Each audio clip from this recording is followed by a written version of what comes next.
Good morning. Good morning sa tanan, sa lahat. Good morning. Guys, may muntag. So, yung sa trellis pala natin guys, sa ating pipino, yan yung technique natin, yung ginagamit natin. Poste, then lagyan ng support para hindi siya mahila guys. Kasi pag naakyatan na yan, mabigat na yan eh. So, ang gamit natin guys is ah, alambre sa taas. Yung alambre. Yan, tapos dito sa gitna is yung banana twine na 3-ply. Banana twine na 3-ply. Yan guys. 3-ply yan, isa, dalawa. Tapos yun sa taas, alambre. So at saka yung guys, yung twine. Twine ba to? Oh, yan, yung kulay blue. Yan. So, bali ginawa natin yung guys. Diamond daw style din eh. Diamond. Nakita ko sa YouTube guys. Yan. Naka-diamond siya. So kunyari ito. Ito yung natin. Diyan siya sa V. Yan, V. Yan, magbibi yan hanggang dito. Tapos V din hanggang pataas guys. So V na baliktad. Kaya naging diamond. Yan. Yan yung natin guys. Bali lang naman to eh.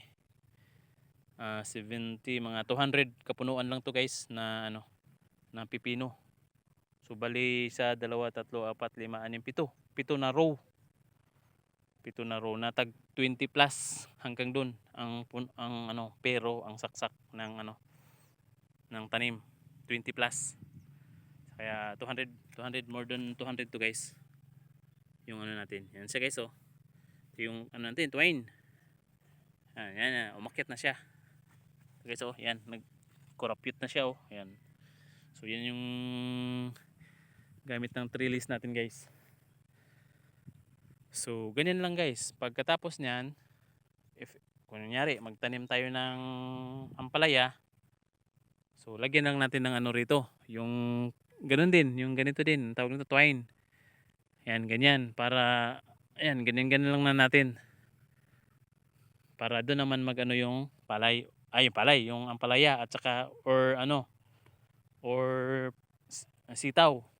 So lagyan lang natin ng ganyan guys. Kumbaga maganda na tong preparation na to yung balag natin. Hindi lang sa pipino, pwede na siya sa kuan, sa sitaw at saka sa ampalaya. Yan. Guys, yun. Yan.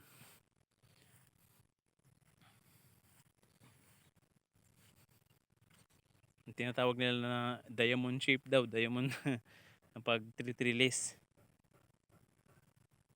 Okay, thank you for watching.